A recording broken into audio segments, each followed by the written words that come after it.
Hello again guys. So dito na naman tayo ulit. Dito si Hello guys. So good morning.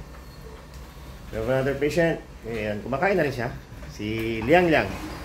So siya yung ayan, nagkaroon ng penile amputation. Pinutol natin yung kanyang ari.